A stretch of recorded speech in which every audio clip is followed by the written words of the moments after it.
Assalamu alaikum viewers. Difference between clause and phrase.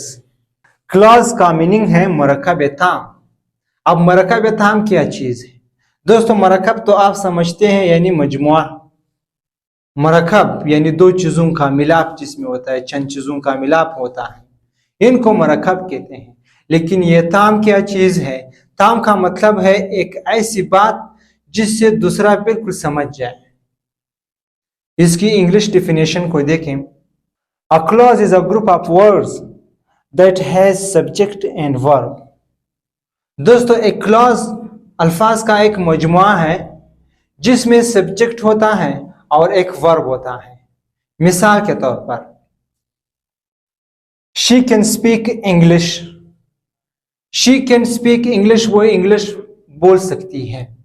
तो दोस्तों, she एक सब्जेक्ट है, कैन स्पीक वर्ब है, दोनों वर्ब है। तो मतलब इस जुमले में वर्ब भी आ गया और सब्जेक्ट भी आ गया, तो ये एक क्लॉज बन गया।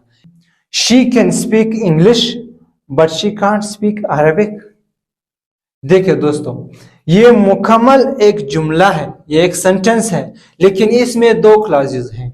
शी कैन स्पीक इंग्लिश, ये एक क्लॉज है। शी कांट स्पीक अरबिक, ये एक और क्लॉज है। और एंड इसमें कंजंक्शन इस्तेमाल हुआ। तो दोस्तों, क्लॉज जो है वो सेंटेंस से मुख्तलिफ है। अब इसको देखें, she can speak English, she subject है, कैन स्पीक वर्ब भी आ गया, और शी कांट स्पीक इंग्लिश, इसमें भी सब्जेक्ट और वर्ब दोनों हैं। तो ये दो क्लॉज हैं। एक और एग्जांपल है, they arrived at the party although it was raining. They arrived at the party, they subject है, अराइव, अराइव्ड एक वर्ब है, तो इसमें सब्जेक्ट भी आ गया और वर्ब भी आ गया, तो ये एक क्लॉज हो गया। दे अराइव्ड एट द पार्टी एक क्लॉज हो गया।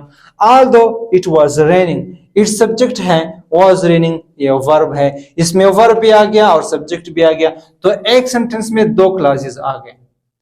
दोस्तों, ये मुकम्मल एक सेंटेंस है, ये मुकम्मल एक ख्याल है, एक सोच है, लेकिन इस थॉट में, इस सोच में दो क्लॉजेस हैं। क्लॉजेस के डिफरेंट टाइप्स हैं, यानी नॉन क्लॉज है, एडजेक्टिव क्लॉज है, रिलेटिव क्लॉज है, एडवर्बियल क्लॉज है। इस पर मैं अलग वीडियो बनाऊंगा, इंशाल्लाह अच्छी तरह से समझ में आएगा। फिलहाल आपने सिर्फ इसकी बेसिक को समझना है कि ये है क्या चीज। बाद में आप noun clause, adjective clause, adverbial clause इनको आप समझ सकते हैं। आगे बढ़ते हैं फ्रेज की तरफ। एक फ्रेज क्या चीज है? सबसे पहले इसके मीनिंग को देखें।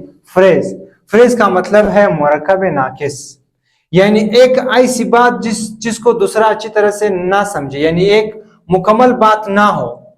एक बात हो लेकिन मुकम्मल ना हो। इंग्लिश डिफिनेशन से आप अच्छी तरह से समझेंगे।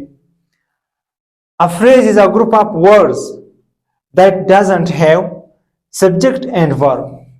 एक फ्रेज जो है ये भी अल्फाज का मजमुआ है उसी तरह से, लेकिन इसमें सब्जेक्ट और वर्ब नहीं होता है। मिसाल के तौर पर, he always gets home at night at 9 o'clock। अब देखिए दोस्तों, he always gets home at night at 9 o'clock, ये मुकम्मल एक सेंटेंस है, लेकिन इसमें फ्रेज है एट नाइट एट 9 o'clock। ये एक मुकम्मल ख्याल नहीं है, इसलिए इसको फ्रेज कहते हैं। एक और एग्जाम्पल है, the cat was running on the roof. The cat was running on the roof, इसमें एक फ्रेज है, ये मुकम्मल ख्याल नहीं है। अब अगर मैं सिर्फ ये कहूं ऑन द रूफ, तो ये मुकम्मल ख्याल नहीं है, ये एक फ्रेज है। एक फ्रेज इतना सा भी होता है, एक फ्रेज इतना सा भी होता है, एक फ्रेज इतना बड़ा भी होता है, लेकिन ये मुकम्मल ख्याल, मुकम्मल सोच नहीं होता है। मिसाल के तौर पर, माई फ्रेंड, ये एक फ्रेज है। अब इसको थोड़ा बड़ा करते हैं, माई फ्रेंड अली। इसको और भी बड़ा कर सकते हैं, my friend Ali son of Qazi. अब देखिए, सन ऑफ काजी थोड़ा बड़ा हो गया। My friend Ali son of Qazi who has a red car, देखिए और बड़ा हो गया। My friend Ali son of Qazi who has red car, इतना बड़ा फ्रेज है, ये मुकम्मल एक फ्रेज है। अब अगर मैं इसको सेंटेंस बनाऊं, मैं ये कह सकता हूं, my friend Ali son of Qazi who has red car drives very fast. अब देखिए, ड्राइव्स वेरी फास्ट, ड्राइव मैंने इसके साथ वर्ब जुड़ा लिया, वेरी फास्ट कॉम्प्लीमेंट जुड़ा लिया, तो एक मुकम्मल ख्याल हो गया। लेकिन यहाँ हु हैज रेड कार, ये कार तक यहाँ तक ये एक फ्रेज है। फ्रेज के भी चंद अकसाम है, यानी noun phrase, adjective phrase, verb phrase, adverbial phrase.